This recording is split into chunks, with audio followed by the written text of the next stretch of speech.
एक दफा का जिक्र है, जंगल की रानी उदास हो गई। रानी ने हंसना बोलना बंद कर दिया, जिसकी वजह से जंगल के सभी जानवर परेशान हो गए। हर जानवर ने रानी को खुश करने की कोशिश की। सबसे पहले कोयल आई। कोयल ने कू कू का गीत गाया। गीत सुनकर भी रानी उदास ही रही। फिर बंदर आया। बंदर खू खू करता उछला कूदा, मगर रानी को हंसी ना आई।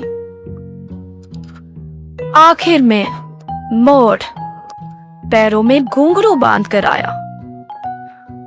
मोर परों को फैलाकर छम छम करता नाचने लगा, जिसे देखकर रानी का जी खुश हो गया।